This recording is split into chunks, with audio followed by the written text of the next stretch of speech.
Applause for the audience. Thank you for coming. All right. So our panel is about branding beyond borders. And this was a collective group effort where we felt, what does our region need? How do we need to tackle this topic? And to open with, we felt like it was really important to define the anatomy of a strong brand, and specifically a strong Caribbean brand. So this is a little bit universal, but I'm using examples both from outside the region and inside the region to illustrate. But let's start with what we learned in school. So if I have any marketing people in here that studied business or anything in school, you might remember the 4 Ps of marketing, right? Let's just throw that out the window. Basically, this is not irrelevant, but it is impractical for building brands for the future. And the reason for that is because we're in a much more digitized environment that is very dynamic, that's constantly changing. And so what it does, it brings us to where we have been, which is the sun, sea, sand. And I would say of late, our brand has been mostly about carnival. This is what we've done well, but now other regions are doing it better than we are. They're doing it with more innovation. They're doing it with stronger customer touch. And they're also doing it with better marketing and positioning of their brands. So Carnival is what we've brought forward to be our brand. But, you know, when we really look at it, we've been exporting Carnival so aggressively that how differentiated is our Carnival anymore around the world? And so what we're looking at is that we're really at risk of losing that as our identity from a global branding perspective. So this is where we've been. But you know that saying, what brought us here will necessarily get us there. And so the question becomes, what does the future Caribbean brand look like? What is the Caribbean brand of the future? So it's important to really make that distinction between a good brand and a strong Caribbean brand. Good is they come, they like us, they play on the beach, they go back, and then they're on to what's the next destination, right? A strong brand is defined by a few factors, and instead of the static look at the 4 Ps, it's really a continuum along a few dimensions. So the first dimension is real versus authentic. So the authentic really should be on the other side. Sorry about that. That's a Birkin bag, one of the highest end fashion accessories, you know, Sex and the City made it popular, etc., etc. But it's symbolic of an era when real was everything, right? Everything was about, you know, do you have the real thing and keeping it real? I would argue that we're now in the fake it till you make it era, accentuated by AI and different other things. So in that fake it till you make it era, where fake is acceptable, where people are boldly doing fake things and promoting and feeling proud that they're doing the fake things, right? Fake body parts, fake everything, right? So what really does stand out is authenticity. And so when you look at a brand like an Oprah Winfrey, she's built on authenticity, trust. She's able to extract really deep insights from her audiences because of trust. And for that, she's been able to transition from just being a talk show host to being this global media powerhouse and a symbol that could transcend any field. One of her most iconic interviews of recent was with with Prince Harry and Meghan, right? So, you know, that brings me to my next dimension. Consistent versus sustainable. So on the left is the British royal family. I know I'm in Barbados, but I have to admit, I'm not a big fan of the British royal family, right? What they've done well is they've been consistent. They've been around forever. You could always count on a royal wedding to create some buzz, and they go away, and you see Buckingham Palace, etc., etc. But the question of sustainability, there are 3 important things that now communities are asking. Who built this? Who was it built for? And who does it benefit? Who benefits from it? And that is what is showing now the cracks in the brand of the British royal family. So consistency is not enough. And then we move to sustainability. So here is where sustainability is about benefiting everyone, benefiting communities. And a lot of times we confuse sustainability with environmental stuff. But that example of Lego, which is very hard to recycle Lego toys, they have created a campaign where you can recycle your Legos by giving it to kids and giving it to communities so that there's use beyond its lifetime. So who benefits, right, is broader than just the people who made it. Loud versus disruptive. Another misconception about branding is that the people that brand the best are the loudest. You have to make a splash, and you have to make noise, and you have to get people's attention. Yes, we are in an attention economy.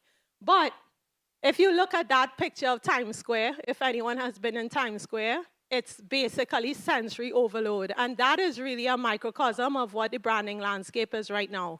What do you pay attention to, right? And so that nuance between being loud and being disruptive, going to the right, is a great example of what true disruption is. So this year is the 20th anniversary of the Dove Real Beauty campaign. This was really to take what has been a systemic problem and change the whole entire notion of beauty, right? And they're still celebrating that 20 years later and have been very successful. So disruption is about meaningful change. And then creative versus innovative. What's the difference? I think this is really important for the Caribbean because we pride ourselves in being creative people. We're so creative, yes, we are so creative. But this is an example of what creativity, what the danger of falling into or resting on creativity does. This is a painting by a guy called Mark Rothko. The name of it is Orange, Red, and Yellow. Guess how much it auctioned for? $87 million. So that's a good example of how subjective creativity is, of how fleeting it can be, and how it's so arbitrary. But innovation is when you apply creativity and you translate it into solving problems and moving society forward in a meaningful way. Right? So the iPhone is a perfect example of that. It solved problems. It is still solving a problem for us, hence why it's not that easy for people to copy, right? Assembler versus unifier. So during COVID, I don't know if anybody was online when there was the Versus concert. I was a big fan of those. And this particular one was Beanie Man versus Bounty Killer. You couldn't get better than that for me, right? Honestly, at that point in time, you might have thought that the Versus concerts, which were online battles, for those who aren't familiar, online battles between iconic artists within different genres, right? And people went crazy, right? But it didn't last. Once COVID was over, Versus died down. They actually sold it to Elon Musk and Twitter, so that's a whole other conversation. But that's an example of assembling people. But unifying people is something different. And I chose to use an example of Harley-Davidson and the community of riders that they've created. Not my culture. I'll argue to say, I don't think I'll share the belief system of many Harley-Davidson bikers. But I've been to a conference that Harley-Davidson had, and I felt like I was in a completely different world where there was such a unity and a shared belief system that they actually see themselves as a gang, as a global gang around this one brand. And so what's the proof in the pudding? Bringing it home. A strong brand really goes from connection to identity. It's enough to connect, that's great, for a moment in time. Forever 21, they were a brand that appealed to teenagers, right? And they were very, very successful for a period of time because they tapped into a zeitgeist in a moment.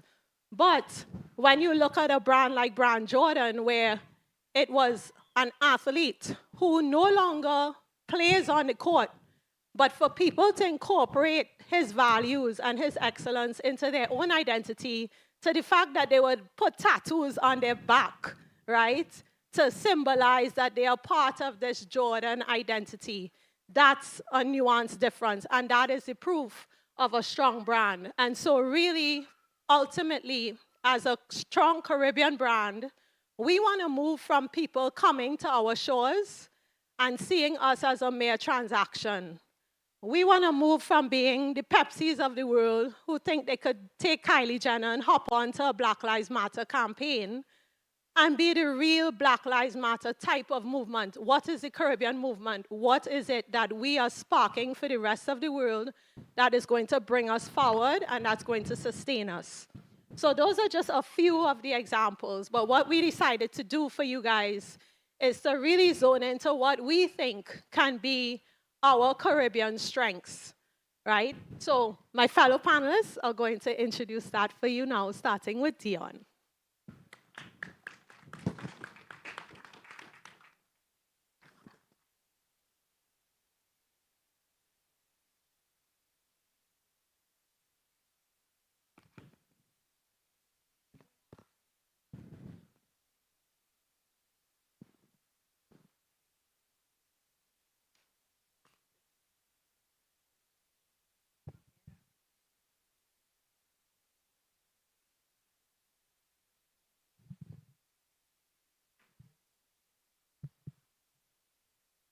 Pleasant good afternoon to everyone.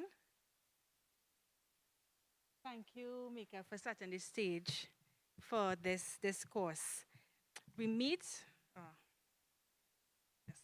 We meet at a time when borders, physical, political, and cultural, are both dissolving and hardening. On one hand, technology has made it possible for us to share work with audiences in every corner of the globe within seconds. But on the other, crises such as economic instability, climate change, pandemics, and the persistent weight of neo-imperialist influence continue to challenge our ability to survive, adapt, and thrive. In this environment, branding beyond borders is not just a marketing strategy. It is an act of survival and self-definition. Branding beyond borders begins when we own our story and tell it on our own terms. As Caribbean creators and innovators, we are not only selling products and services, we are exporting identity, values, and a way of seeing the world. And when done with authenticity, branding becomes not just a business tool, but it becomes also a cultural lifeline. For the Caribbean, branding beyond borders is not a luxury. It's an act of innovation, and as I said before, it's an act of survival. But what exactly does it mean? Branding beyond borders is selling truth, not stereotypes. For too long, we've allowed the Caribbean to be packaged and sold through someone else's lens.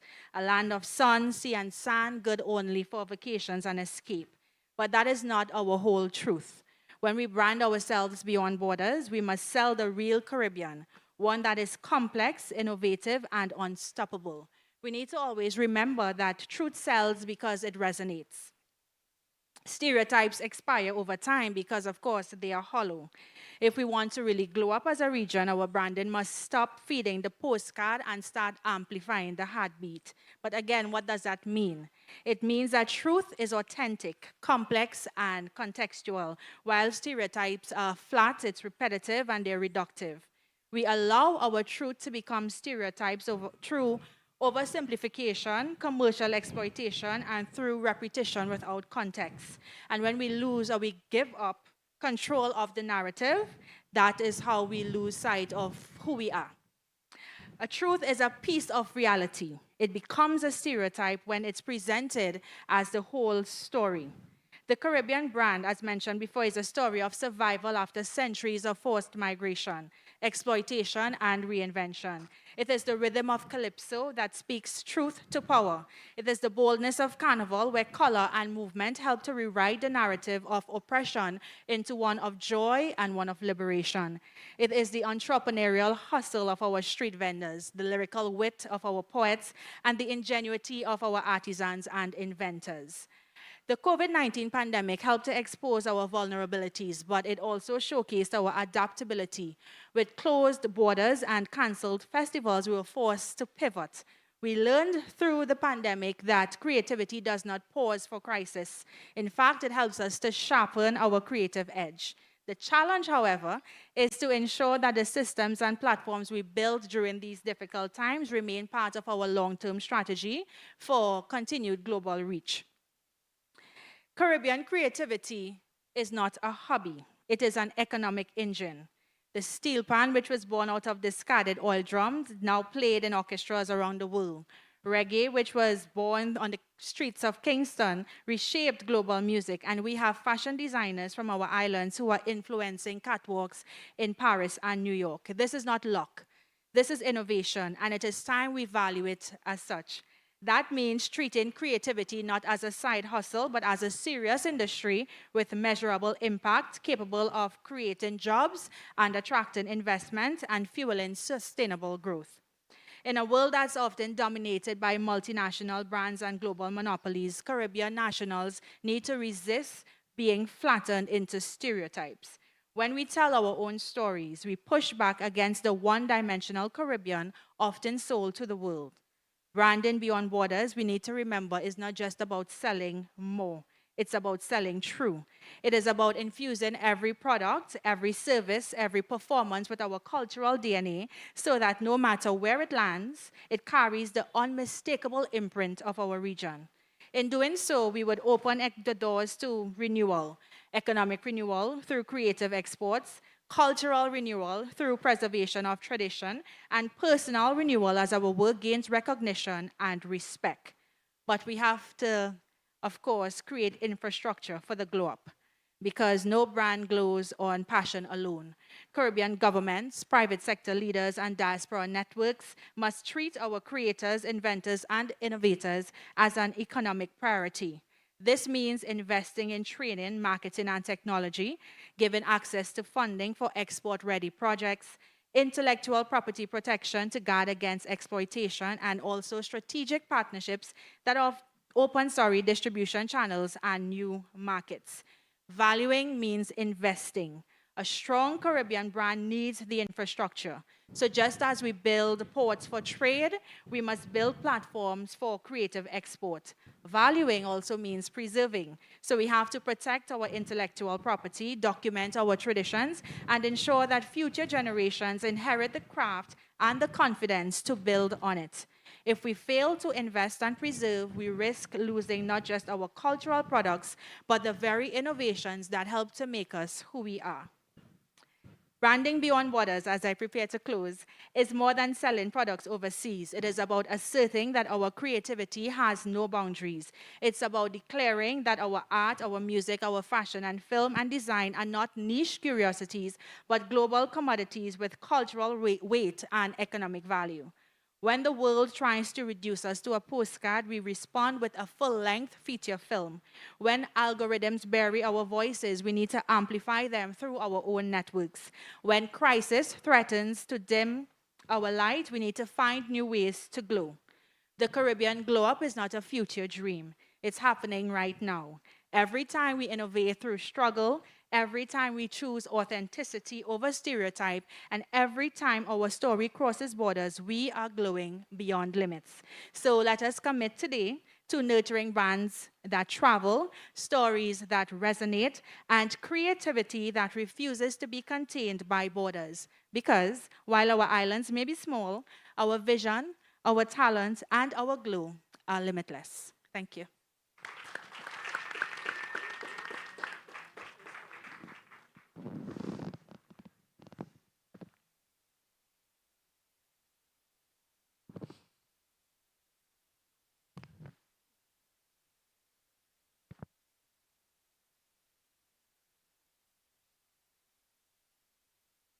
So I'll start off with sharing a bit of rhythm that comes from my country. Of course, I gotta represent.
Beautiful, wasn't it?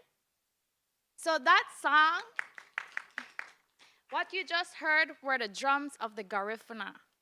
That song was born in Belize by the legendary Andy Palacio, reimagined by the voices of Calypso Rose, Santana, and our Belize's Garifuna Collective. That is what you call the power of Caribbean branding as a unifier. It tells our stories in ways that no borders can contain. I live in Belize. Have you heard of Belize before?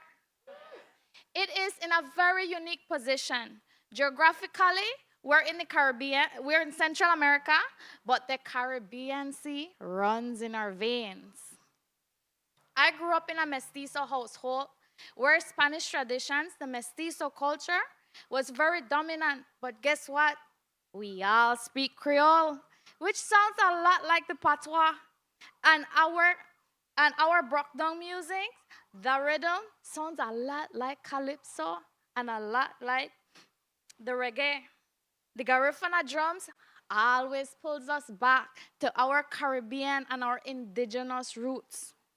The Caribbean identity that is impossible to ignore. In the rice and beans, the broke-down, the carnival, you can feel the heartbeat of the Caribbean region, living and alive. When we talk about unity, it's often sounds abstract. And the truth is, we live it every day. We feel it in melodies we recognize from other islands. We hear it from proverbs and folklore that sounds a lot like stories our grandparents told us. And we eat it. We taste it. From the rice and beans from Belize, the roti from Trinidad, and the patés from Jamaica. The food is our universal passport. These are not just small things. These are cultural touchstones that remind us that we can be many islands, many nations, but one Caribbean. But the challenge is, are we really owning our Caribbeanness, or are we allowing the world to define it for us? Oftentimes, and far too long, the Caribbean has been branded by outsiders as just a destination. Beautiful, yes, but very incomplete. We are more than that. We're creators, we're innovators, we're entrepreneurs. But let me pause, because this one part is very important. The Caribbean does not need external validation for us to know our worth. So I repeat it again. The Caribbean does not need external validation for us to know our worth. We don't need a stamp of approval from the world for our identity. Our unity, our brand, our cultural legacy is for us first. When we as a region embrace it, share it, and live it, the world will follow. Caribbean branding as a unifier is about building from within. When we stand together, amplify our voices, we connect across borders, we become stronger. And when we define ourselves regionally, we ensure that no outside force shrink us down to just sun, sea, and sand. This is why our artists, our storytellers, our chefs, our creatives, our musicians are so critical. These are our cultural ambassadors. They don't just entertain us, they remind us of who we are. They reimagine our traditions in modern days and pass it on with pride to our next generations. When a Belizean artist collabs with a Jamaican artist, and when a Guyanese inspires a Barbadian filmmaker, and a Trinidadian fashion designer influencing fashion, that is branding in motion. This is how unity becomes visible, audible, and tangible. Through their work, they speak language that we all understand. the language of creativity. So let me leave you with this. Caribbean branding as a unifier is not about erasing our differences. It's about weaving them into a tapestry that the whole world can admire, starting with us. We can tell our stories through art, through food, our products, and our voices. Because a basket is just not a basket. A carnival costume is just not feathers. They are legacies. They are resilient, and they are unity. The Caribbean is just not a place you visit. It is people. It is a spirit. It is a movement. So may I ask you, if you could describe the Caribbean with one word, what would it be? Just one word.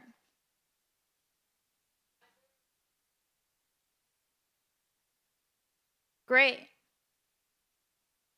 And that mix of words, colors, and rhythm and feeling, that is our branding alive. It is unstoppable and it is resilient. Let's own it, let's live it, and let's unite the world with it. Thank you.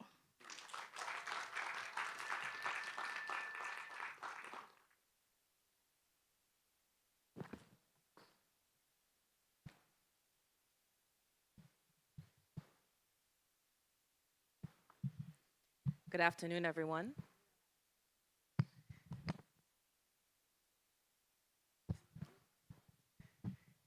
Just in case I need my notes.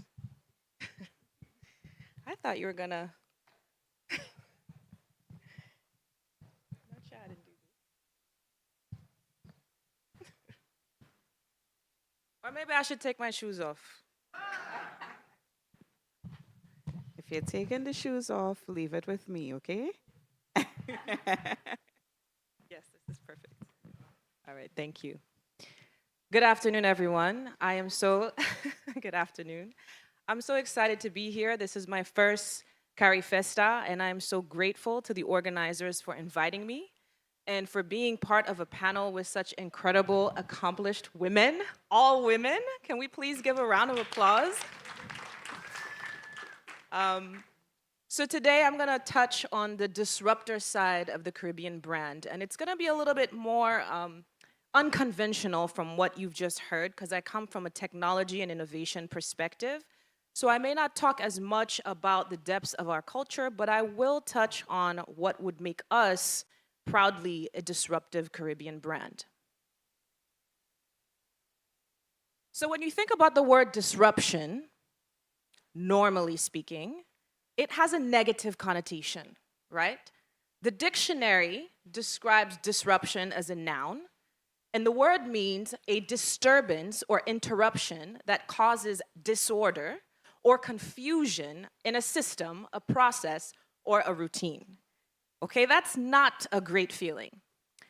But in the world of technology, which is the world that I live in, disruption has a very different meaning. In this context, it's not about chaos, it's about possibility. In this context, it's about big ideas. It's about new models and new ways of doing things. It's about thinking boldly and stepping outside of our comfort zones. It's about defying the status quo. And we love to defy the status quo.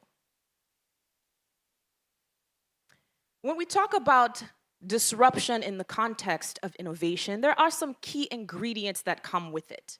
First, it usually starts very small. When something is disruptive, you don't always see it coming.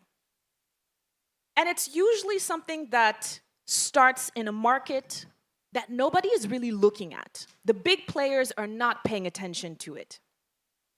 Second, it's something that can grow. And it might start growing very slow, and then suddenly it takes off. And then when it grows and takes off, typically that takeoff moment is when it starts to transform things and really start becoming disruptive.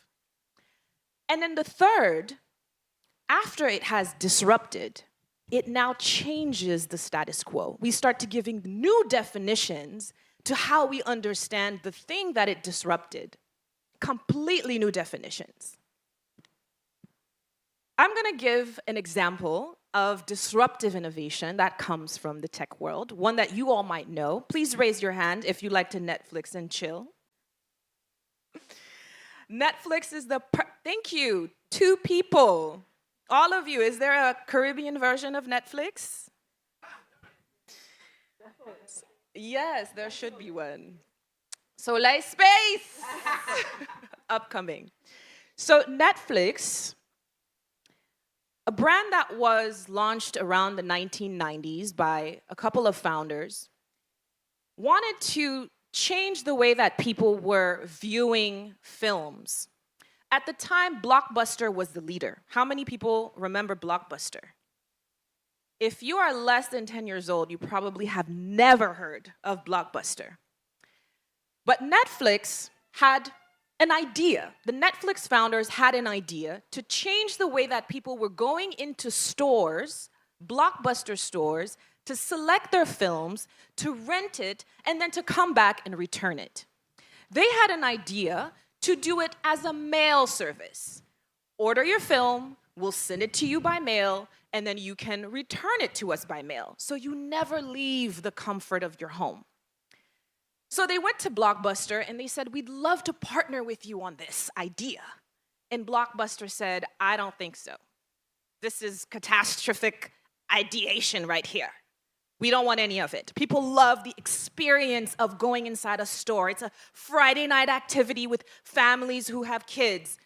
And Netflix said, yes, but maybe that's limiting. Maybe we need to think about another experience. That can't be the only experience. And Blockbuster said, I don't think anyone wants another experience. Well, as you can imagine, for those of you who know that Blockbuster no longer exists, Netflix did what they believed would be something fresh, something new, and something that people needed. It also started looking at how to make DVD rental more accessible to more people, because when you go into a store and you rent one DVD, that means hundreds of other people can't rent that one DVD, right? So it started asking questions like, how can we make one DVD accessible to multiple people? All right? So, fast forward in 2025, do we Netflix and chill or do we Blockbuster and chill? Netflix and chill. So Blockbuster got disrupted by Netflix. It didn't see it coming. It didn't think it was relevant. It didn't think it was useful. It didn't even think that people would want it. Why? Because they were set in one way of thinking, one way of doing, and one way of innovating. So our Caribbean culture has also been very disruptive from the get-go. We were born out of disruption. It is actually part of our DNA, right?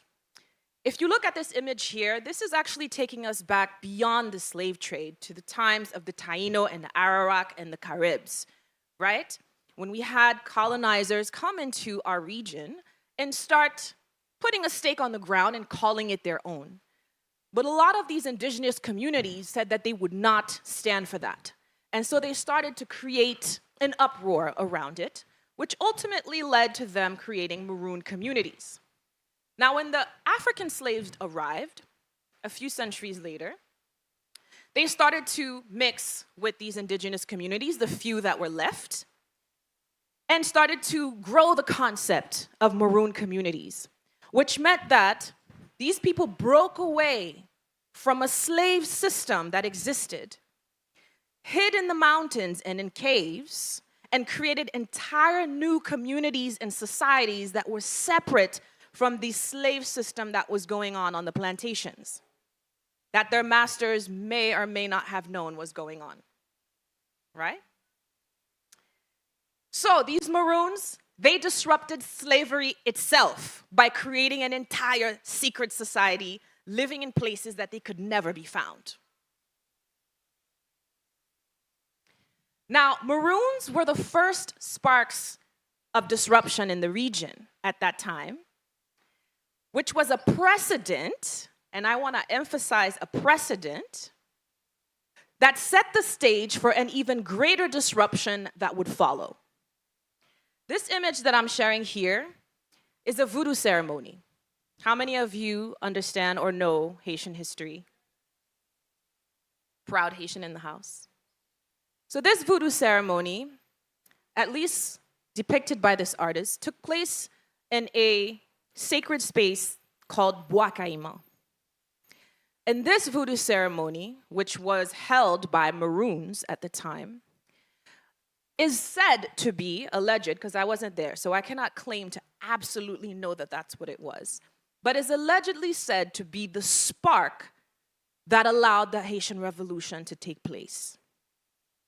So these Maroons, despite living in their separate communities and having disrupted from the system of slavery, continued to think amongst themselves how they could create greater disruption and not only live separately from the slave system, but to continue to completely take over the islands and create an entire new system that they would be ruling.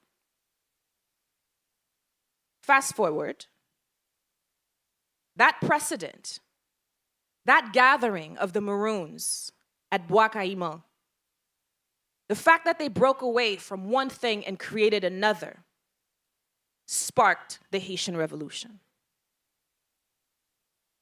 If Maroons were the first spark of that disruption, the Haitian Revolution was the wildfire. What began as local resistance ultimately became the world's first successful slave-led revolution. Now, the Haitian Revolution did not only stop there. Haiti became the first successful slave-led revolution, but in doing that, created a brand for itself as a symbol of freedom across the Caribbean and the Afro-descendant world. Am I right? We don't have enough Haitians in this house. But I do want you Caribbeans to also, of all different islands, to recognize the place that Haitian history plays not only for Haiti, but for the Caribbean region and for the African diaspora as a whole. And so Haiti emerged as the first free Black republic, dismantling one of the wealthiest colonial economies of its era, and proving that oppression could not only be resisted, but defeated. And at the time, Haiti disrupted 3 world superpowers: France, Spain, and the United States.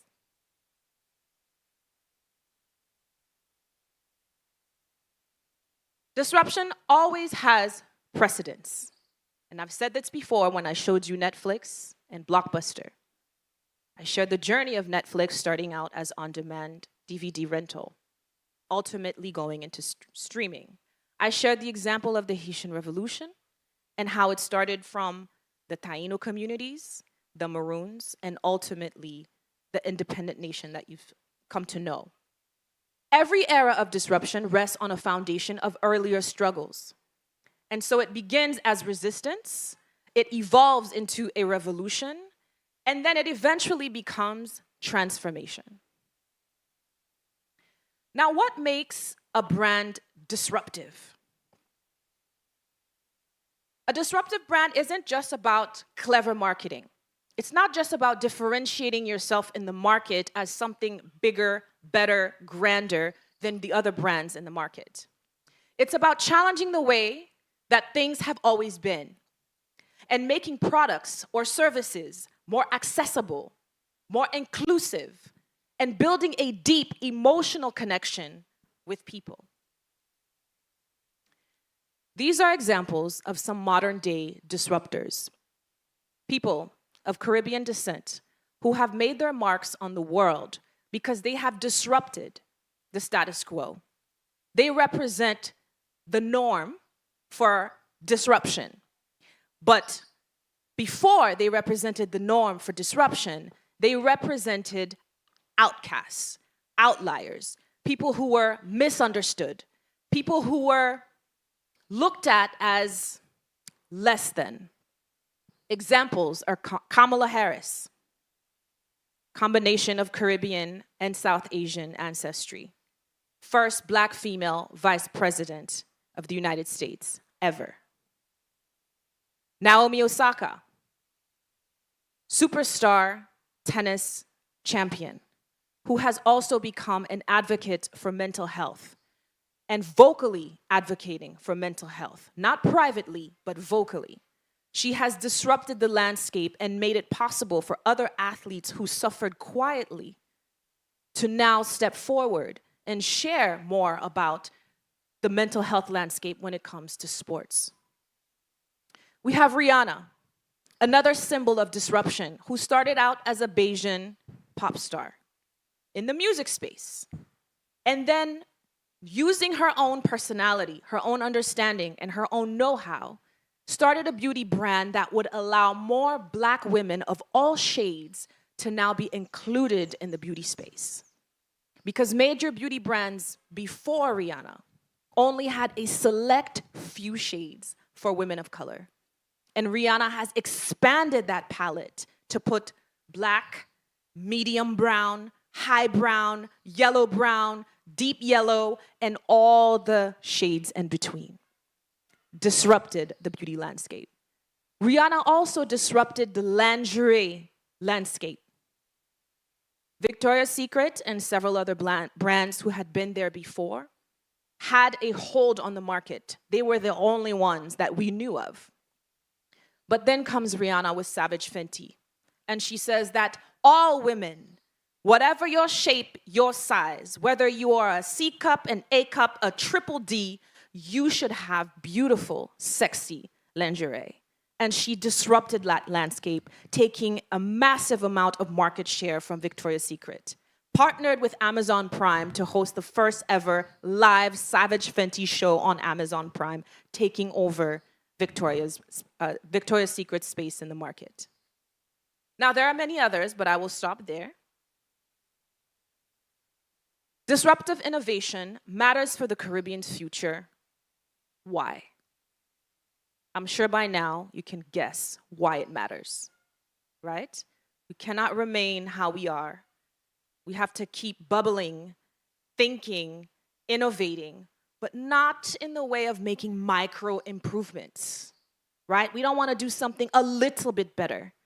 We want to do it disruptively better.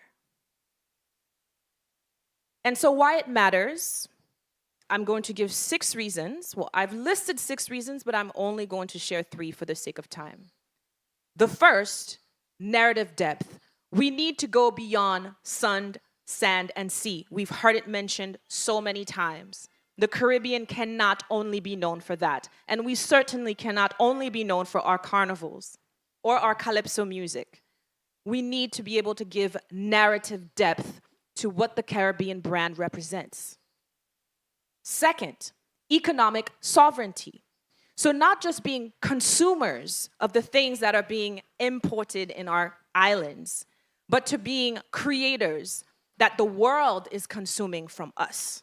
Not just in music, but in technology, in education, and in spaces where most people are not thinking about innovating and disrupting. And then the third, leapfrogging constraints. As we all know, many of our islands suffer from infrastructure gaps, fragility, environmental degradation. And so we need to think about disruptive branding, disruptive innovation, in the sense that we can use technology to bypass a lot of the infrastructure that didn't exist before. And an example of that is that in the Caribbean, most people use cell phones. We no longer have landlines. And so imagine we do not have to put up all the posts that would be required for landlines to function. We only need to have an internet connection to be able to communicate with one another. So we can leapfrog into the future with technology and bypass some of the infrastructure that we never had. So finally, I would say that we need to make disruption part of our brand, an actual part of our brand. We have seen how our ancestors disrupted. They disrupted systems of oppression, culture, and power to create survival, freedom, and identity. Now it's on us to disrupt markets, industries, and narratives to create prosperity. I close with this. Disruption is our inheritance, but it must also be our legacy. Thank you.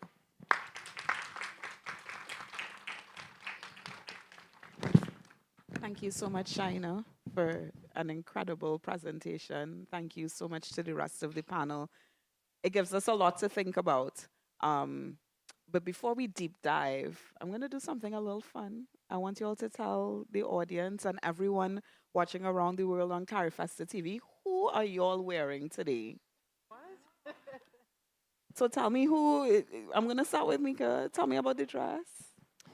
Who unfortunately is not Caribbean. That's fine. I'm not wearing Caribbean. And the reason either. for that is because the Caribbean brand I usually wear is Bene Caribe. I want to give her a shout out, Love Abby Abby. Charles, right? So Abby, sorry, I'm not wearing you today because I've been wearing your stuff over and over, and I just needed something new. Yeah. But this is by Alvin Adair. Oh, very nice. Dion? Okay, well, I'm wearing all Caribbean. Period. The dress is Crystal and Co. I actually got this at the Grand Market last night. The earrings are a Jamaican designer. I honestly can't remember her name. I also got this at the market. And my slippers, I also got at the market. Um, You wasn't playing games. we're talking branded. Yeah, exactly. The slippers, Ted Arthur from Tobago. Renali. Daniela put me on the spot. No, well, you know, Put I'm me on the watching the spot. shoes, watching the shoes, and I'm trying to figure out, does she wear my size? Because I feel we might have a barter situation happening after the panel. Unfortunately, I don't have anything Caribbean, but I made sure I brought statement pieces. My necklace is from Ecuador. They are from an Wow. artist from an Amazon, and cool story about it. I'm sure you can all see in the back.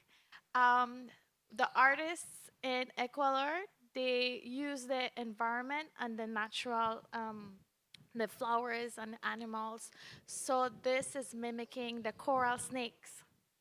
Oh. So we all see beading like this, but I've never been able to get the story behind it. When we buy, it's just not beautiful. We want to know more about it. So seeing the art, and then they had like snake bones, the spine of the snake, and they made necklaces, and this one caught my eye. So this is representing the snakes, the coral snakes That is in the gorgeous. jungle. So my statement piece is this skirt here, and the designer is Haitian-Italian designer Stella Jean. Wow. It's gorgeous. I want you all to close your eyes for a few seconds and think about the idea of a living brand. What childhood story or memory from the Caribbean do you carry into every project, regardless of where in the world you are, because we're all globetrotters. Regardless of where in the world you are, what is the one childhood story or Caribbean memory that you take as a thread for the work that you do with brand identities? Mika, I'll start with you. And you forgot to mention the fact that you're wearing Fenty Beauty, but I'm going to mention it because I'm wearing it too. Okay, okay. And Fancy Beauty. Yeah, we could claim that as a Caribbean brand. So for me, my I don't have to just say childhood, but the memory was my father, Michael Cooper is his name. He left a very successful corporate career as an engineer in the Neil and Massey Group in Trinidad, and had the opportunity to continue ascending into that field. But instead, he chose to leave that career and start a steel pan manufacturing and exporting company called Panland. And that has had, only looking back and now looking at what I'm doing now with building Soleil Space, my media company, that example of entrepreneurship, but not just entrepreneurship, but taking the innovation of Trinidad and the Caribbean and turning it into true commercial success. And now Panland is the largest manufacturer of the steel pans in the world. And I continue to draw from him. So that's why I say I don't even know if it's a childhood thing. It's a living thing, right? It's a family thing. It's a legacy thing. But I think it's been an example that gave me the courage to pursue entrepreneurship and also leave my corporate career and take this leap. Yeah, and I think it's about that.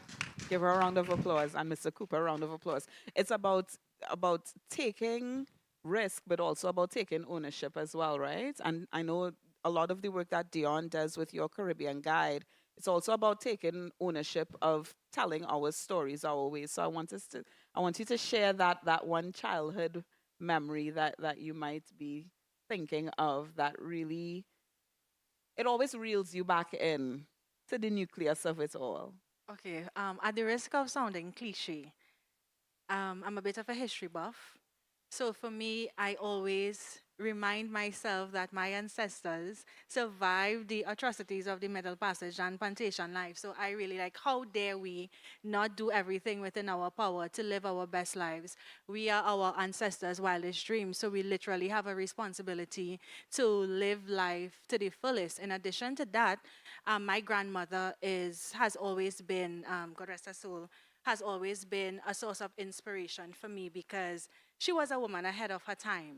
She had all these bold ideas for herself that she wasn't able to realize. So again, I take it as my responsibility to make sure that myself, well, it's harder for me to remind myself, but for my daughter, it's important for me to keep reminding her that no dream is too big for her to accomplish. So that's some of what's at the root of everything that I do. Beautiful. Ronelli? One of the core memories that I bring along with me in everything that I do is growing up. I grew up with an aunt. She's a survivor of polio. And in our tradition, or Spanish tradition, we're always told as women that we aren't supposed to go to school. It's not encouraged. So instead of that, you are taught to cook, you're taught to sew. And in my case, was taught to embroider. I hated embroidery because I'm left-handed and she was right-handed. So we would always clash when it comes to sewing off of patterns. And as much as I hated that, I really would sit back now that I'm older and I realized that I stand on the shoulders of these strong women, her, my grandmother, my mother. So in my work, I always keep on with that idea of what can I do with my business to empower others. Not sectioning out the guys, but for me, how can I, as a brand, as a creative, keep on doing projects that include women, not just for them to share their artistic abilities, but for financial independence. China? So I grew up in a family of entrepreneurs and community builders in Haiti. And what I remember fondly is my grandparents would, in our backyard, set up canvases and easels with paintbrushes. And they would invite young kids from the neighborhood to come and paint in that section of our little backyard. And every Saturday and Sunday afternoon, all these young people would be there just painting and just expressing themselves. And I would be there just painting too. So it was like a little club on the weekends. I didn't understand what it was that they were doing at the time. But out of these little activities, a lot of impressive artists emerged because they were freely given the tools to express themselves. And then ultimately, they went to art school and got to perfect their craft. And many years later, I understood that what they were actually doing was incubating talent. And so how that memory ties back to the work that I do, I work in the space of working with entrepreneurs, incubating talent, investing in entrepreneurs, investing in talent. And so I can see the direct linkage of the impact of that exposure that my grandparents created for me in supporting young talent and investing in them, and how that has translated in my own experience in the work that I do today. You know, as a publicist, I think about the work. Yes, please give her a round of applause. You know, as a publicist, I think of the work that all of us are doing. I recently concluded, you know, the Spice Mass press trip experience, which Dion has had the great fortune of being on, to tell Caribbean stories our way. And I think about the way that there's always the potentiality around the corner of losing the essence of that storytelling when the audience widens. So I think my follow up question in that regard would be, how do we as a collective balance the bravado of global visibility with the intimacy of local roots, so that we ensure that our collective Caribbean brand doesn't lose its Caribbean soul or its Caribbeanness while reaching across borders? And I'm going to throw that straight to Ranelli. I think it all comes back with knowing who you are. We're not able to tell a story or even half of it if we don't do our own research. Again, back to Belize, we're a very, very young country. We're having our independence next month. Woohoo! Um, Yeah. a very young country, and we come from a lot of different ethnicities. So when you ask about who are you, what's your ethnicity, we're able like to do that very quickly, which I see when I ask other bigger Caribbean countries, what's your ethnicity? They be like, eh, I'm black, or I'm this, I'm not. I'm like, but where do you come from?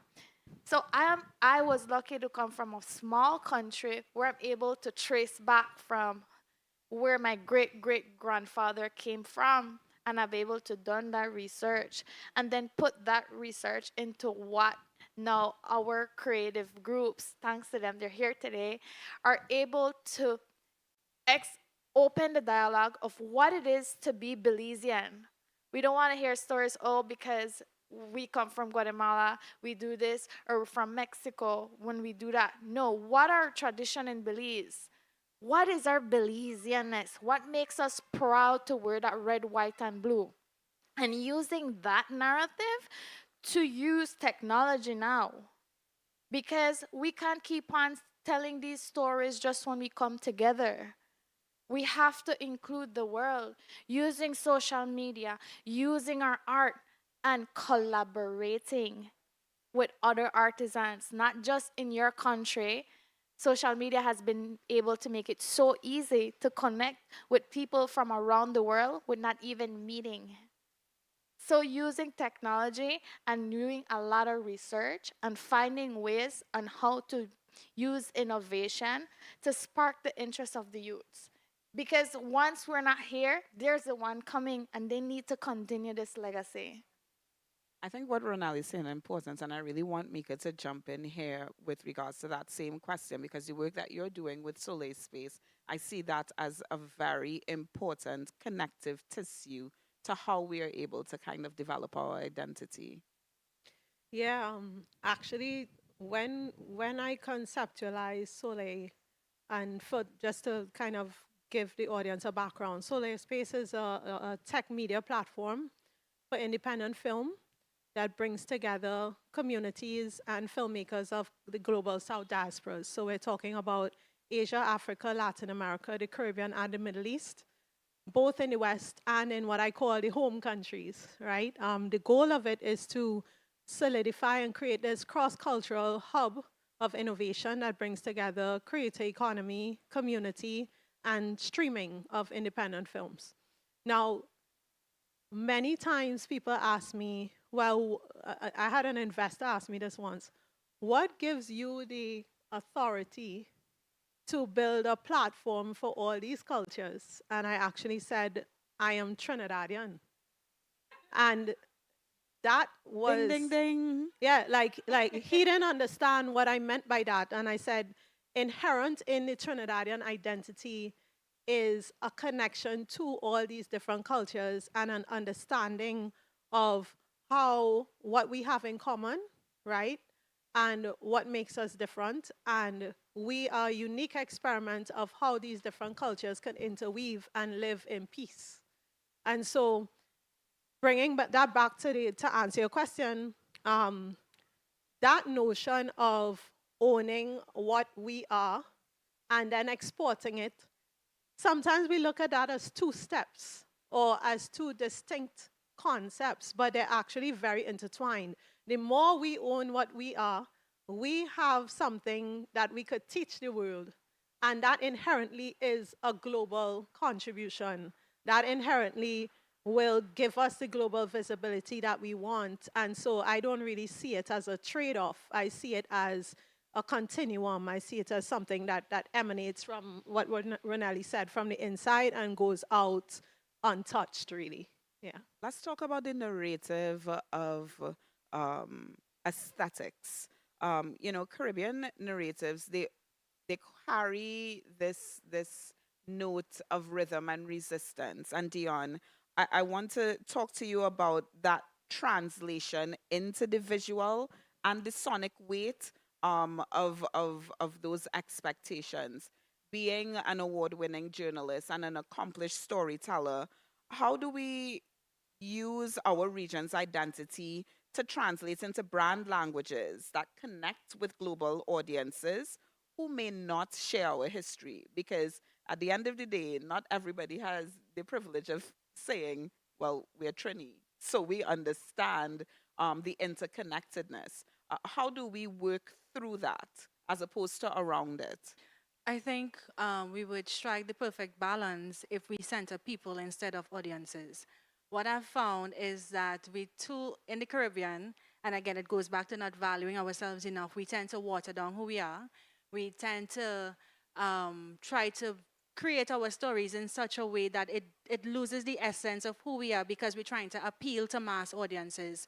But I think if we center the communities that we come from, we center people instead of just the product, and also delve a little deeper. Yes, we have steel pan. Yes, we have carnival, but we need to be a little bit more consistent in sharing the authentic stories behind these products, not just go and show the final product, but if we show the story, the struggle from which carnival and the steel pan and products like that come from, then people will have a deeper understanding and a better appreciation, I think, for who we are, where we come from, and what we're trying to share with the world.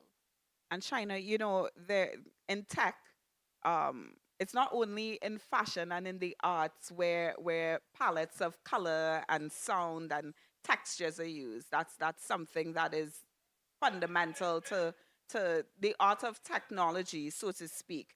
What would you say is a strength in technology to lean into that helps us to connect the brand identities of the stories that we're able to tell, or to push back against stereotypes that may be carried with our Caribbeanness?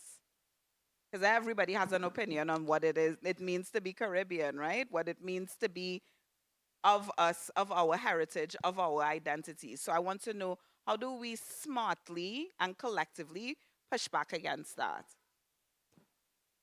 Wow, that's a very loaded question, Tennille. I I'm going to know. try to answer it from the way I understand it. I think technology as an enabler, as a tool, is extremely powerful in allowing our Caribbean brands to be experienced by people even without even coming to the Caribbean, right?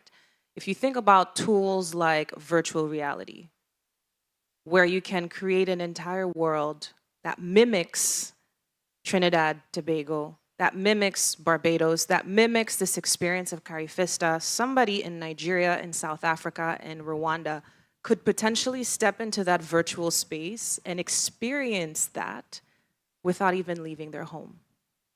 And so technology would enable us to do a lot more, to take our products, to take our storytelling, to take our history, to take our culture and export it even further if we're able to tap into the power that it has.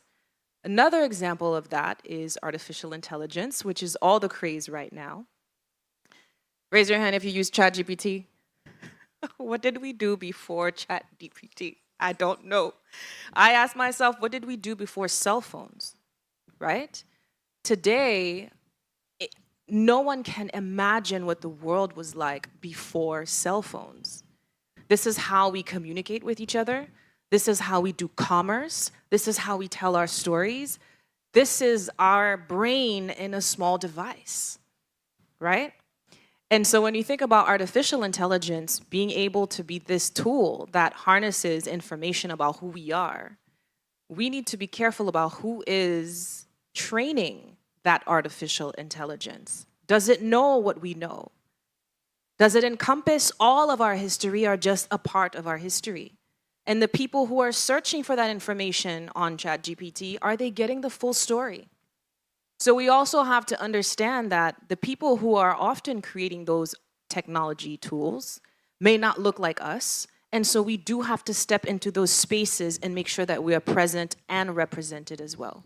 I have a follow-up question for you. So what speculative or futuristic dreams are you kind of toying with to help, deepen your footprint as it relates to your brand identity? My personal brand?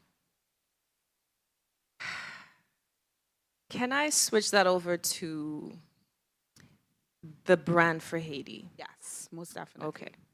Because for me, I deeply feel that Haiti is like this misunderstood Caribbean child.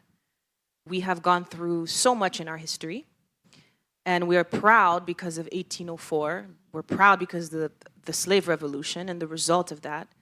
But we are not in a space right now where we can really own that pride, right? There's so much happening in Haiti right now that I cannot say that we're in a good place. So my dream is to contribute to making Haiti a destination for innovation. So all that Haiti has to offer, that it becomes known for space tech, sending rockets to space, that it becomes known for breakthrough emerging technologies, not for the problems that we're experiencing today. And a lot of that has to do with media. The media doesn't really help us in telling our story. And the few media that do exist locally are even more scarce globally. There's only maybe 2 Haitian American media platforms that we get our news from. And thousands of self-claimed journalists on YouTube who are sharing misinformation. So if you can imagine right now, we don't have an environment that has trained storytellers that can help us position Haiti as what it could be. It doesn't position Haiti with the talent that exists in the environment. Those people hardly ever get talked about, right?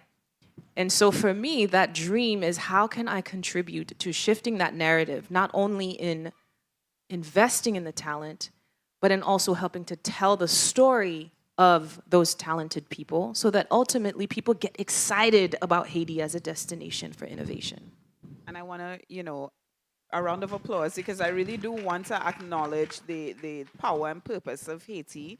And I want to say categorically that none of the freedoms that we are able to enjoy and experience in the Caribbean region would be possible without the history and heritage that Haiti has contributed to the Caribbean landscape. So I just wanted to take a moment to really acknowledge and say that. Renali, I want you to tell me a bit about how can Caribbean creators harness technology, in your view, not just as a tool for visibility, but as a stage for world building, in imagining these vibrant and promising Caribbean futures? I follow a brand, Bodo. They are from Ghana. And what I love about even all African brands is that they are doing exactly what you're just asking. Using technology to not just tell what Africa is about, but also making new and innovative stuff with it. New fabrics, using AI and these immersive experience. to tell the story of Africa, not about these places that don't have food to eat or these, but what the richness of Africa has to offer. And I believe that if the Caribbean is able to do that, or even collaborate with Africa, because I believe that it's coming. It has It's right begun. around the It corner. has begun. If we're able to immerse ourselves in that or incubate ourselves in that, that we'd be able to use the innovation and technology to a better capacity. Not just music, not just food, not just fashion, but in a way that would just put the Caribbean on a pedestal and the people. And we retell that story and open a new dialogue. I really love the fact that you drew on fashion and art, because I am actually wearing a Nigerian designer today. Her name is Andrea Iyama, but it also reminds me she had to cross borders to get to an audience like me in the Caribbean to solidify this staunch following. And it takes me into my next line of questioning, which is it's really, really important that we acknowledge heritage and legacy, because heritage can be quiet, but it can also be powerful. It's woven into fabrics, it's woven into gestures. We hear it in the dialect, and we see it in the ritualization of our identities that are economic drivers, that are socio political sites of expression. So, Dion, I want to talk to you about consciously embedding Caribbean legacy into your work so that it travels intact, because we fragmentation does not benefit us. How does it travel intact? And I'm also going to come to Mika with that question as well. How do we use our identity to travel intact so that we are able to meet the needs of the audiences that are not in our most immediate purview? Okay, to begin with, we have to be fully aware of what and who our identity is. And what I've found in my travels around the Caribbean is that we don't have as many quote unquote woke people as we'd like to think. There are still very many people who only latch on to the facets of culture that benefit them in some way. And unfortunately, a lot of the times, these are the people that have the largest audiences. So they share only the snippets of our culture, the snippets of our history, as I mentioned, that is beneficial to them, and not the whole story. So they often lean into stereotypes. For me, how I embed heritage and legacy into everything that I do. When I had my daughter just under 10 years, almost 10 years ago, I got very intentional about things that I do, the way that I look. I had relaxed hair.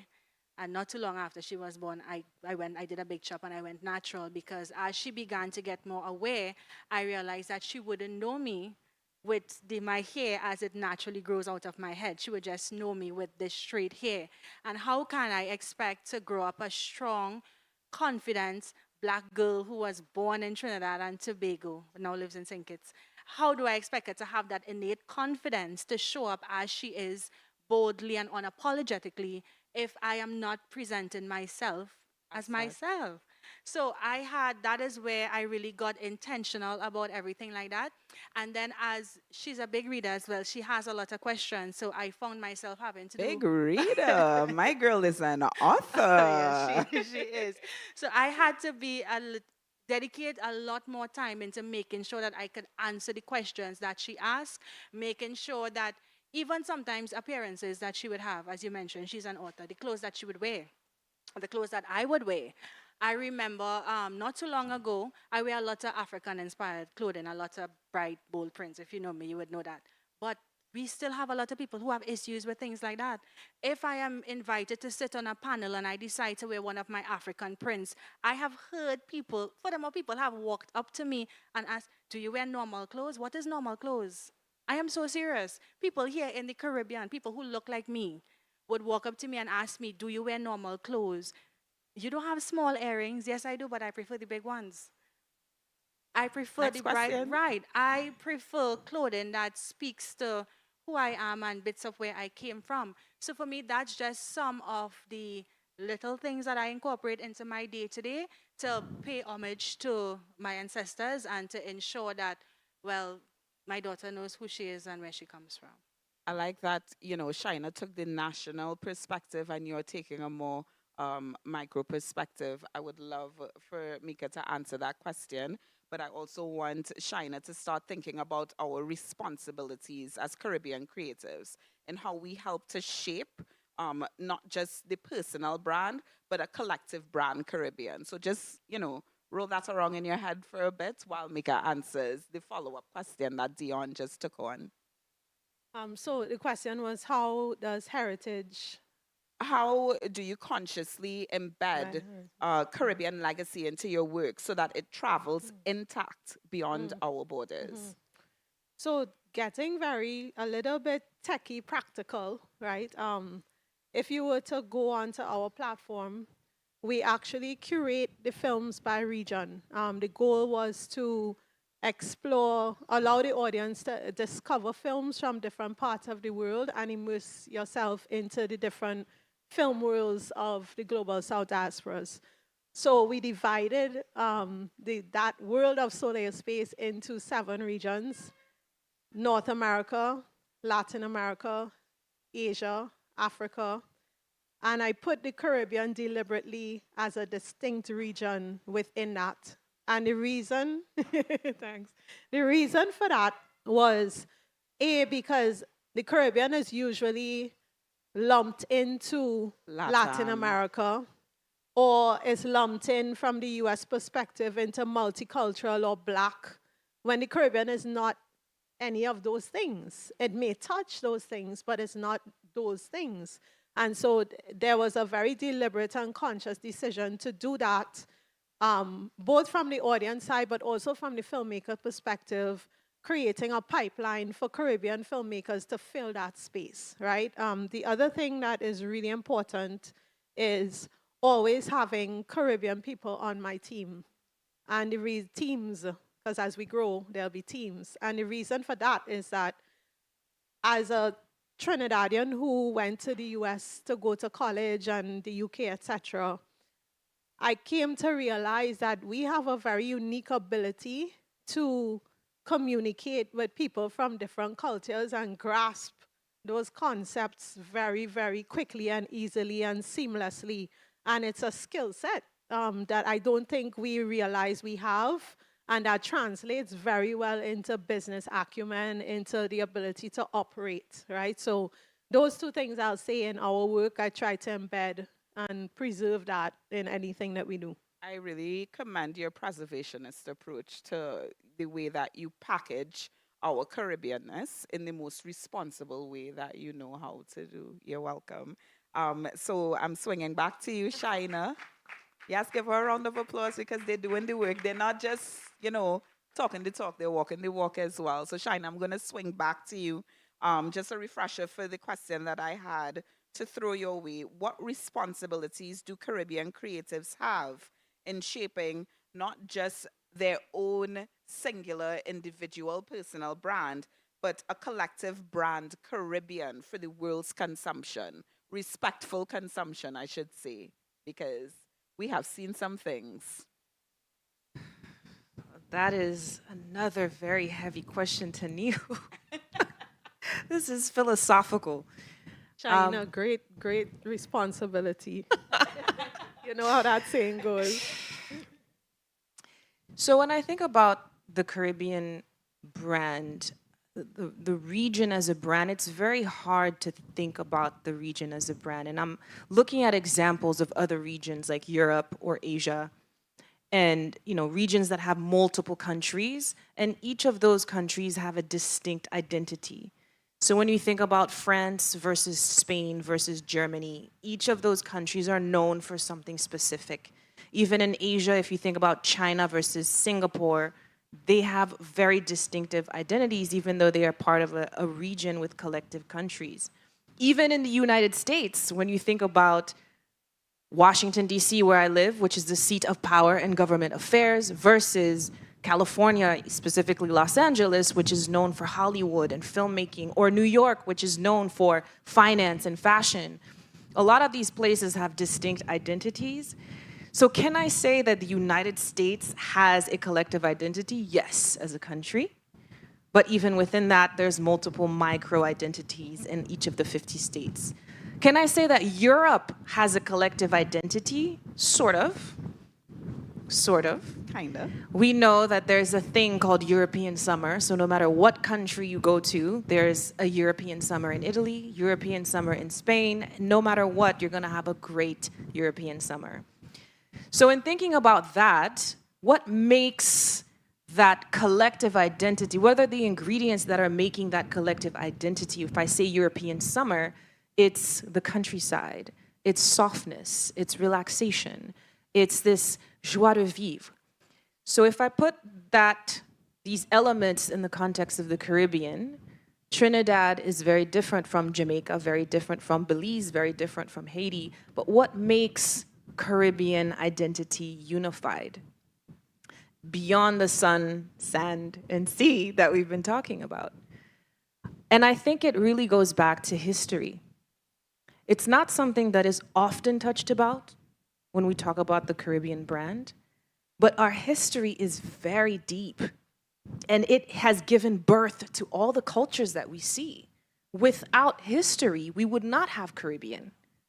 It would have been Arawak, Taino, Caribs, and their history.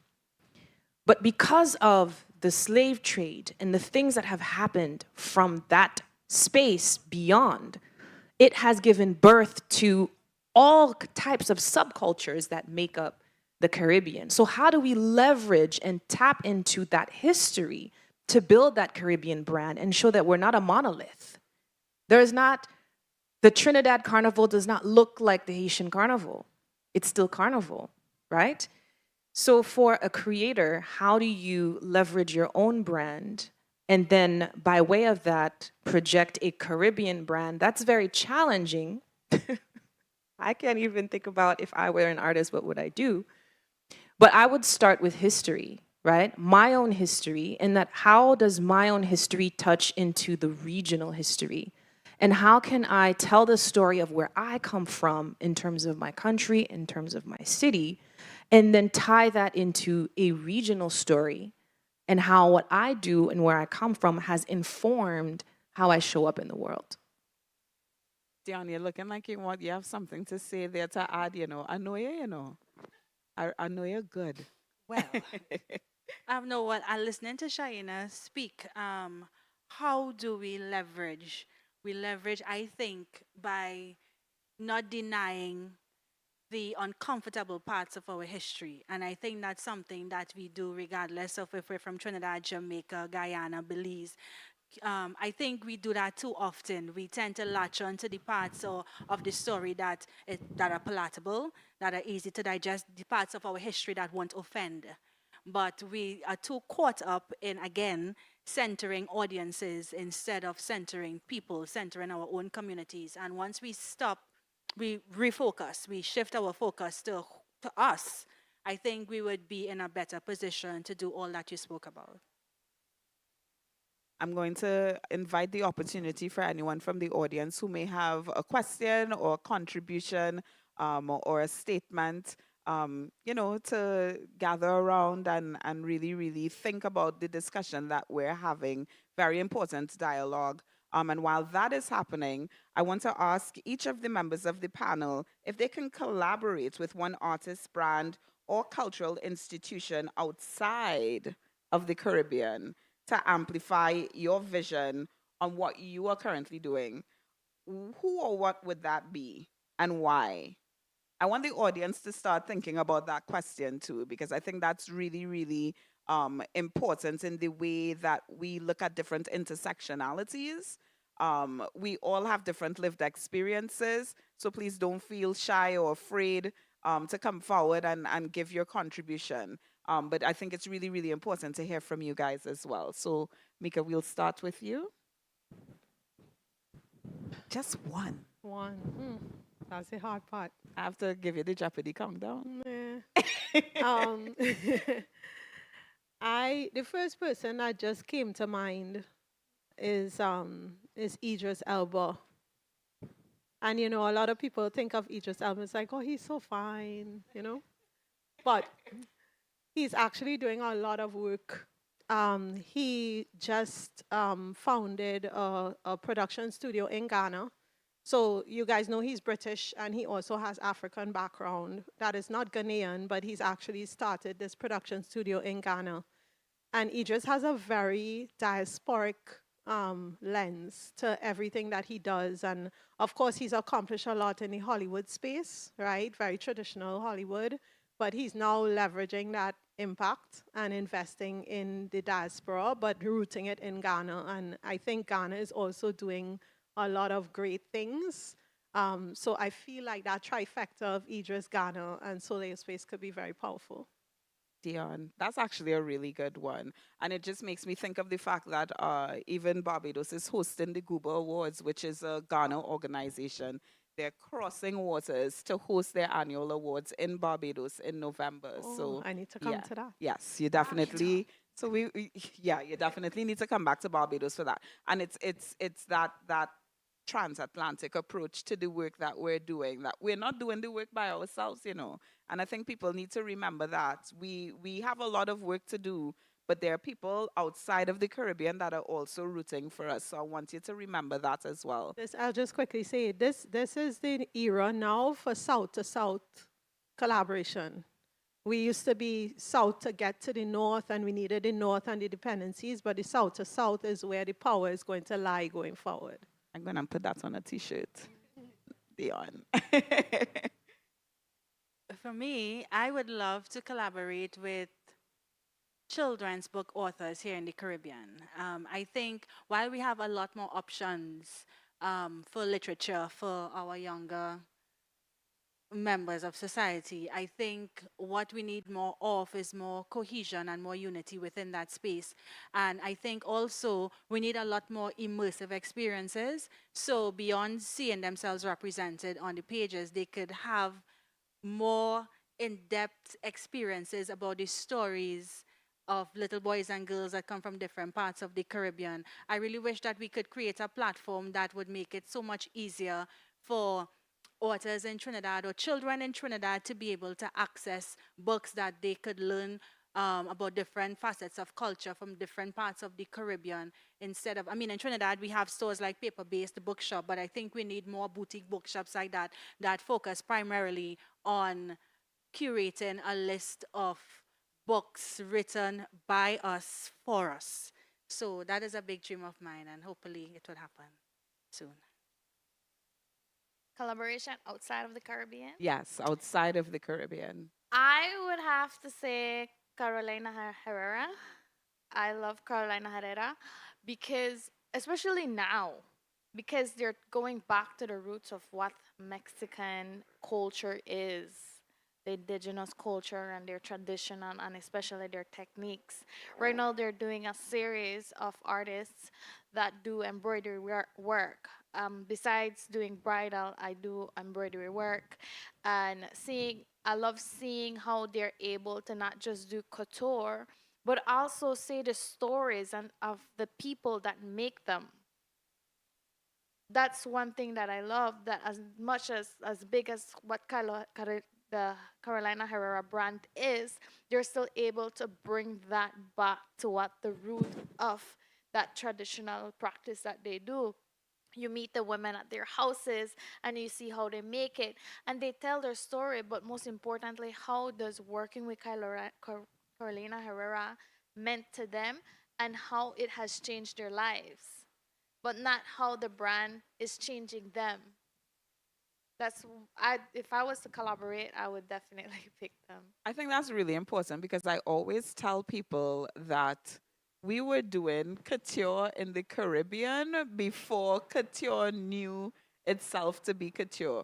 We were the ones for Innocence Day going to our tailors and seamstresses and getting our dresses made for church for Innocence Day. We were the ones that are going to the seamstresses in our local communities to make sure that we have clothes to go to heritage festivals in Tobago and going to festivals in Graduation and Antigua, confirmation. graduations, confirmations. We were doing couture and sustainable fashion long before the world really, really caught on, and that is the nexus of identity packaging that we have to look at when we're talking about glow ups and branding beyond borders, because it's not to say that the products do not exist. We just haven't packaged it for other persons outside of the Caribbean to be aware that our Caribbeanness was always the global standard. So I would like to, pass the question on to Shaina. And we're Yes. also waiting, in just in the event where anyone from the audience would like to pose a question or has a recommendation for the panel or a question for a specific member of the panel, now is the time. We are more than happy to facilitate. Shaina? Yes, so I'm going to be the disruptor and answer with 2 countries and 1 institution. So I would collaborate with Estonia and Singapore. Estonia and Singapore were both very small countries that started out as impoverished. Estonia is Eastern European, extremely tiny, battling with Russia for a very long time to have its own identity. Singapore also colonized space and basically had to recreate themselves from scratch after years of just being impoverished to remain politically correct. Those 2 places have now become destinations for innovation. When you think about Singapore, it is the destination for innovation in Europe. You can set up an e-residency in Estonia within 24 hours. So if you wanted to become an e-resident of Estonia and set up a business, you can do it within 24 hours from right here in Barbados. Just go online and register and become a citizen. That's powerful. There are a lot of people who cannot even register themselves as a citizen in the country the manual way, being present. Singapore went from being impoverished to now leading in all things technology in the Asian region. So I would want that same sort of collaboration with what they've done in the 10, 20 years that it took them to get there, to collaborate with us to be able to do the same thing. And if we can turn things around in 10 or 20 years for the Caribbean region to go from being known as impoverished or experiencing poverty to being known as a destination for innovation, that would be powerful. It's possible. These 2 countries are examples of that. And Rwanda is actually following the blueprint from those countries. Now, the institution that I would collaborate with is NASA. I know, NASA? heads are turning. NASA, because when you think of the Caribbean, you don't think about space technology. You don't think about space at all, right? At all. But how amazing would it be if we were sending rockets from Haiti, from Trinidad, from Barbados, sending Caribbean people into space? That's the first thing. How amazing would it be if we were mining minerals from space the way that other major countries are doing, because that is what is going into the technologies that we use, right? So how amazing would it be that we ourselves became a destination for breakthrough space technology? Not just consumers of it or waiting for it to happen to us, but being amongst the leaders for it. So if we could collaborate with NASA to make that happen, I think that would be pretty cool. We'd also send rotis into space, by the way. Like, we have to send rotis. We have to send rotis and fried plantains to space. Oh my God, plantain, yes. That's fabulous. No, there's so much room for growth and opportunity that I think we forget to explore because we are just so hyper focused on what is in front of us.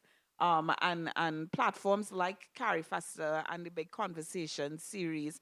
And I really have to shout out Dr. Barrow for really championing the cause of this platform. It helps us to kind of see outside of ourselves. We're all doing good work, but it's always better when we're kind of doing it together and we're able to collaborate and cohere and think out, not only outside of the box, but outside of the limits of our lived experiences, because there will always naturally be limitations.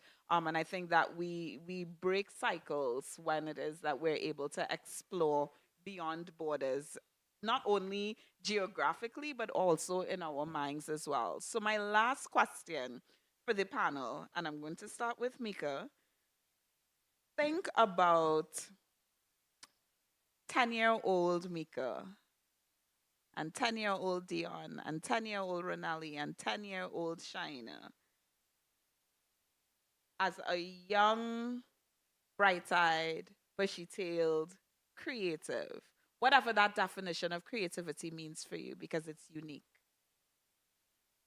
Who wants to glow up might be seeing their favorite actor or actress or painter or writer doing their thing.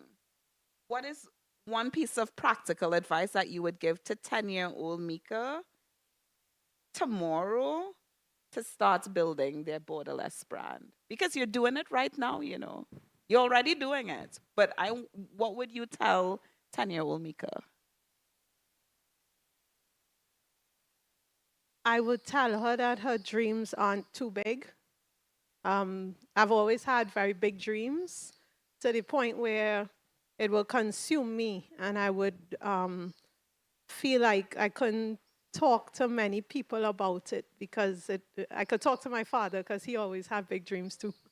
But just outside of the family, putting those things out there, I would tell her that the dreams aren't too big. They aren't too big for Trinidad. They're not too big for, your station in life economically. They're not too big for the single mother household. They're not too big for any of that. And I will also tell her to get started. Start making work, start putting things out there on paper, or create whatever it is that's in your mind. Start from now. You're not too young to do it. And I think this generation has the platforms that we didn't have to be able to put their work out and be able to galvanize audiences. The last thing quickly I'll say is to protect what you do put out. Find a little, even if it's your little 10-year-old version of a little logo, make your little mark on whatever you do so that you have that's you developing your IP from a very young age. 10-year-old Dion. Given the opportunity to speak to my 10-year-old self, I would say use your voice. I would also say don't be afraid to create. I would say to 10-year-old Dion, your voice matters. And just to piggyback off what Mika said, where you start is not where you will ultimately end. You could use the challenges that you're facing now to be the launch pad for where you want to be tomorrow. And Renali. Okay, growing up, I was super creative to the point where I feel like I was misunderstood. And because of the many responsibilities given to me from a very young child, because I was a companion to my disabled aunt, I felt like I grew up too fast and I was very creative too. So that was my only outlet to the point where at many times I was misunderstood amongst my peers. But I would tell my 10-year-old self to just keep on creating and learning and embracing all of that new tradition and old tradition, and that you'll find your tribe along the way. You'll find people that will understand you and fill your cup, which today I'm very happy to say that I have found my tribe, and I keep on finding my tribe. So I believe strongly in documenting and archiving as a way of preserving our memory. And I know that I started journaling and keeping a diary since the age of 10. And so I would tell my 10-year-old self to start writing a diary as soon as you feel comfortable putting your story on paper. Because now I have multiple books that share the story of my life, who I was, the decisions I made, how I was thinking about it.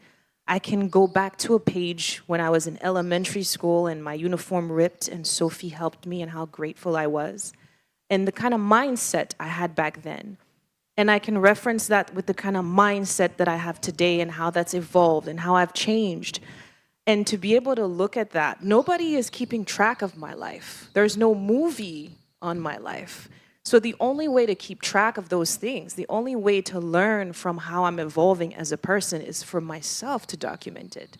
Today we use our cell phones to take selfies, to take videos. We put our stories on social media, but perhaps in a slightly superficial way. So what I would tell my 10-year-old self is to intentionally document every little thing, even if it's just today I went to the library and I sat there and I read one book. And to be able to go back and say, wow, I enjoyed going to the library and reading books back when I was 10 is something no one else can give to you. You can only give to yourself.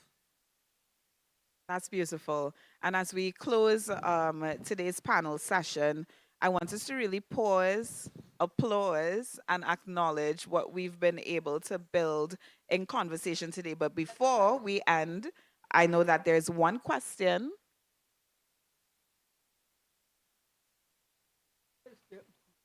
Yeah.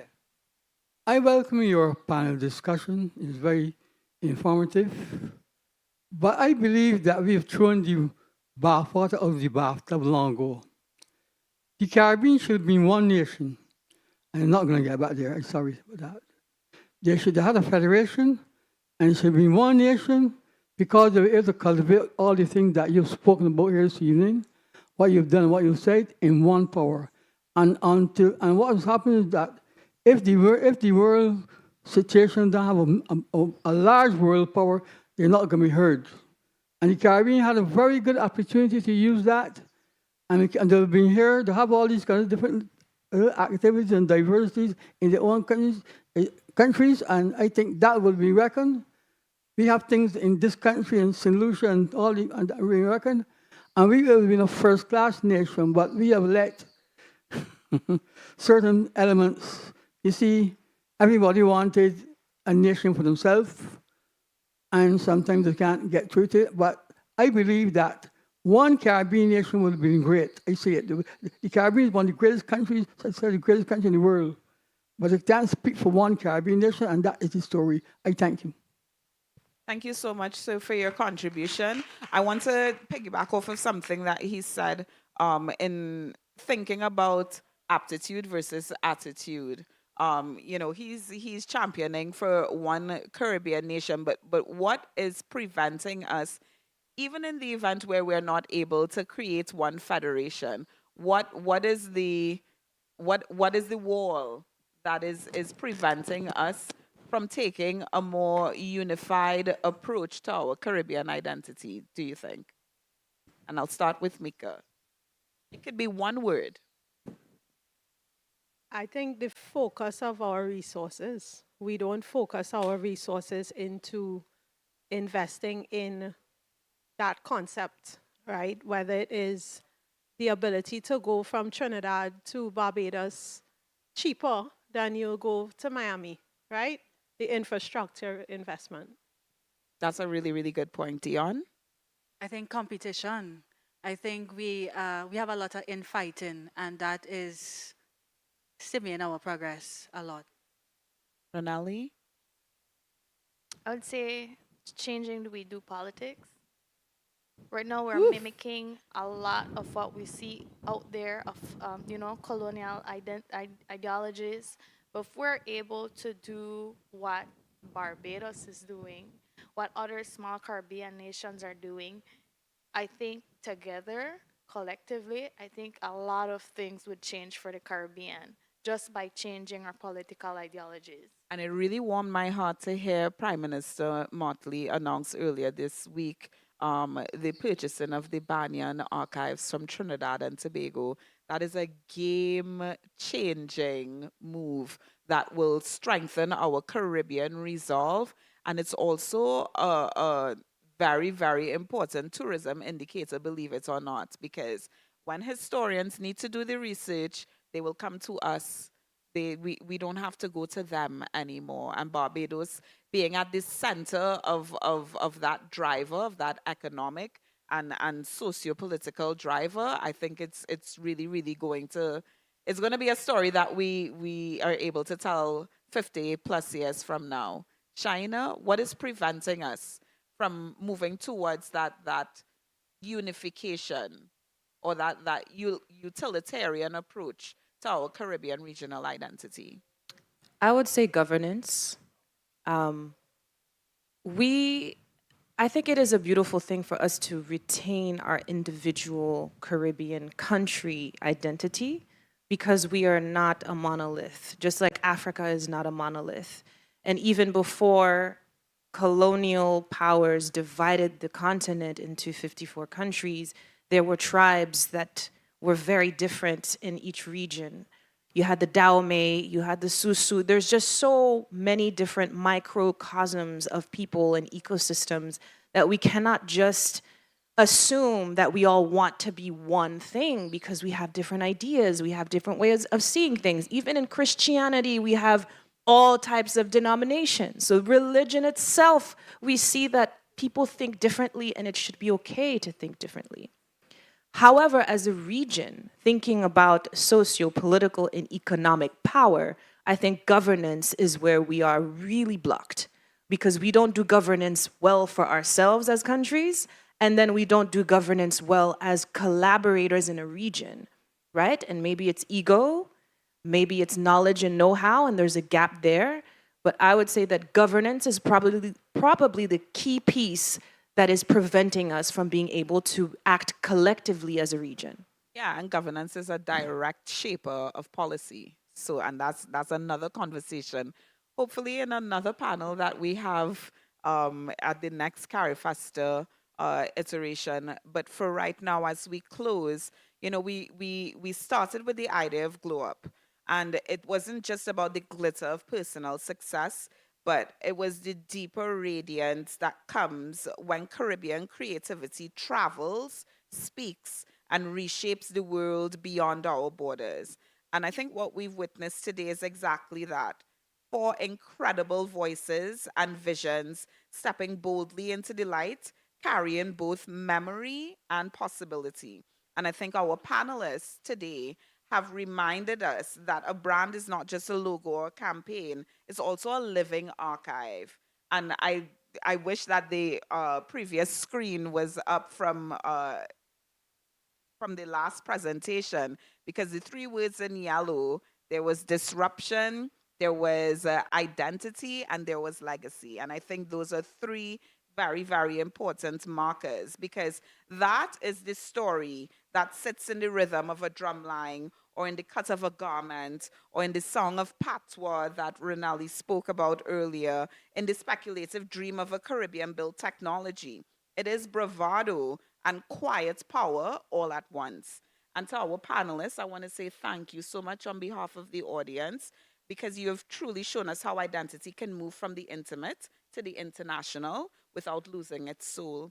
And I think each of you in your way, and I really mean this, you have revealed to us how Caribbean people do not simply participate in global culture, but we author it. We have to author it, we have to remix it, we have to brand it with our own palette of our own rhythms, of our own colors, our own textures, and our own defiance.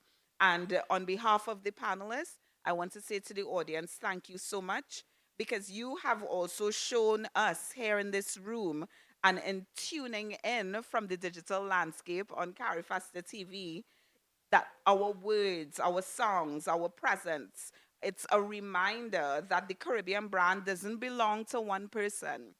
It belongs to all of us. It's one industry, and it may be a variety of islands, but it's collective, and it is a chorus, and it's a constellation. And I want to leave everyone today with the words from Derek Walcott. And he said to us that breaking a vase reveals the love that resembles the fragments, and that is stronger than the love which took its symmetry for granted. And I'll repeat that for you. Break a vase, and the love that reassembles the fragments is stronger than that love which took its symmetry for granted.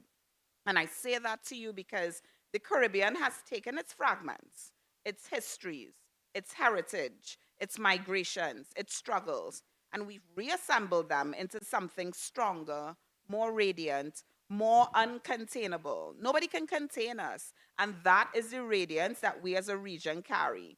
And as we leave this venue today, I want to invite you to carry one question from you and from us and to you. How will I glow up the Caribbean story in the spaces I move through tomorrow? Because the glow up is not just about being seen, it's also about us being remembered. And it's also about us being felt. It's also about being impossible to erase. And the Caribbean is not just a region, it's a vision, it's a songscape, it's a landscape, it's a future in motion. And this evening, I really want us to affirm, because I'm big on affirmations, affirm that our glow is not confined by borders. Affirm that it is borderless, timeless, and unstoppable. And with that, I say thank you so very much for joining us for this panel discussion on Glow Up Branding Beyond Borders, here from Carifesta 15 with the Big Conversation series. Thank you so very much.